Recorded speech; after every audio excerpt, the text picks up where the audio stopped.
আসসালামু আলাইকুম রহমতুল্লাহি ওয়া সম্মানিত দর্শক শ্রোতা, সকলে কেমন আছেন? আশা করি খুবই ভালো আছেন। কোরআন মাজিদ শুদ্ধভাবে রিডিং পড়ার পর্বে সকলকে জানাই আন্তরিক মোবারকবাদ। আজকে আমরা ইয়া বানি ইসরাঈলা থেকে ইয়ং সরুন পর্যন্ত শিখব ইনশাআল্লাহ। তো শুরু করছি আজকের ভিডিও। আউযু বিল্লাহি মিনাশ শাইতানির রাজিম। বিসমিল্লাহির রহমানির রহিম। ইয়া খাড়া জবর ইয়া, এখানে কিন্তু খাড়া জবর হওয়ার কারণে এক আলিফ পরিমাণ টান দিতে হবে।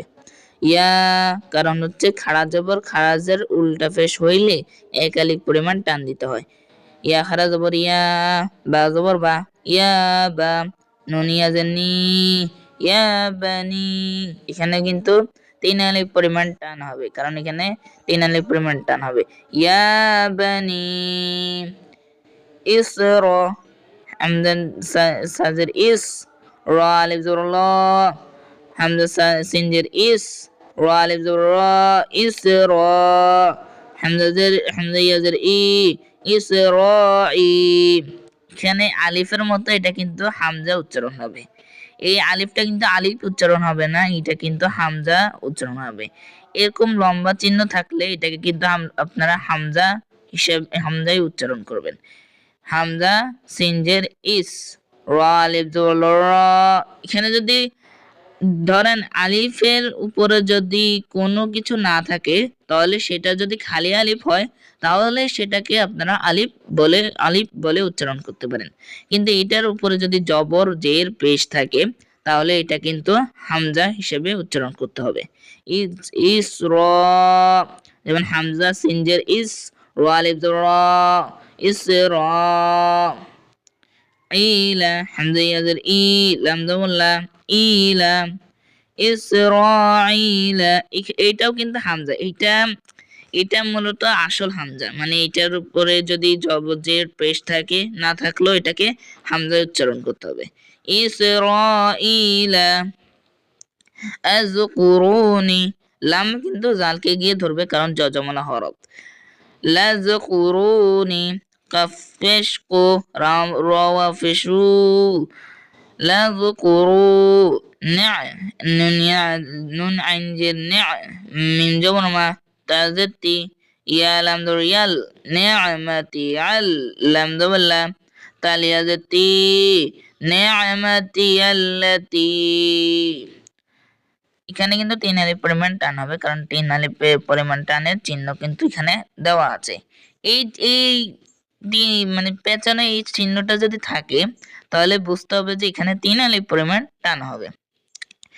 নি'মাতি আল্লাতি আনআমতুম, হামজা নুন জবর আন, আইন মিম জবর আম, আনআম, তাল পেশ তু, আনআমতু, আইন জবর আ, লাম ইয়া জবর লাই, কাফ মিম পেশ কুম, আলাইকুম, ওয়া জবর ওয়া, হামজা নুন জবর আন, নুন ইয়া জের নি। এখানে কিন্তু নুন আর ইয়া দুটোটাই আছে।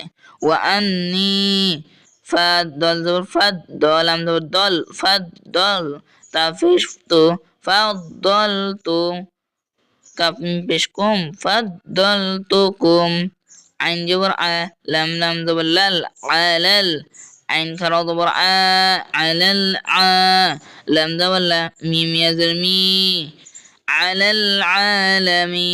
এখানে দেখেন আপনারা একটা জিনিস, মিম ইয়াজের মি, এটা যদি থাকে আর এইটার পরের হরফে যদি মানে শেষের চিহ্নটা থাকে, মানে শেষ হয়, আয়াত যদি শেষ হওয়ার চিহ্নটা থাকে তাহলে এখানে কিন্তু এখানে কিন্তু টান হবে, মানে এখানে এক আলিফ পরিমাণ টান হবে। আলা আলামিন, আলাল আলামিন। এখানে কিন্তু পরে আয়াত শেষ হওয়ার কারণে এখানে কিন্তু নুন জবর না, এটা হবে না, আলাল আলামিনা হবে না, এখানে কিন্তু আলাল আলামিন হবে, জবরটা বাদ যাবে। আলাল আলামিন। ওয়াত্তাকু, ফেশকু, ওয়াত্তাকু, ইয়া ওয়া ফেশ ইয়াও, ওয়াত্তাকু ইয়াও, মিম দুই জবর মান, ওয়াত্তাকু ইয়াউমাল, এখানে কিন্তু মিম কিন্তু লামকে গিয়ে ধরছে, এই জন্য এটা কিন্তু দুই জবর উচ্চারণ হবে না। মাল লাম আলি জবর লা, ওয়াত্তাকু ইয়াউমাল লাম, তা জিম জবর তাজ, দাল ইয়া দি তাজদি, নুন ফা জবর নাফস, সিন দুই পেশ সুন, নাফসুন, হামজা আইন জবর আন, নিন ফা জবর নাফ, আন নাফ, সিন দুই যে সিং, আন নাফ সিং, শাইয়া জবর শাই, হামজা দুই জবর আং, শাই আও, এখানে কিন্তু হামজা কিন্তু ওয়াওকে গিয়ে ধরবে, কারণ এখানে তাজদিওয়ালা হরফ। শাই আও, আবার কিন্তু ওয়াও কিন্তু নিজ হরফের সাথে একবার উচ্চারণ হবে। শাই আও ওয়ালা, শাই আও ওয়ালা, ইউক, ইয়া কফ পেশ ইউক, বা জবর বা, লাম পেশ লু, ইউকবালু, মিম নুন মিন জের মিন, হা আলিফ জবর হা, মিন হা, শিন জবর শা, ফা আলিফ জবর ফা, শাফা, আইন জবর আ, তা দুই জবর তু। এখানে কিন্তু আপনাদেরকে এর আগেও বলেছি যে তা যদি তা দুই জবরের পরে যদি তাসদীদ থাকে তখন কিন্তু এক এক জবর করেই পড়তে হবে। আতুওয়ালা, যেমন আতুওয়ালা, আতুনওয়ালা হবে না, এটা হবে আতুওয়ালা। ইউখাযু, ইয়া হামজা পেশ ইউ, খা জবর খা, দাল পেশ দু, ইউখাযু, মিম নুন জের মিন, হা আলিফ জবর হা, মিন হা,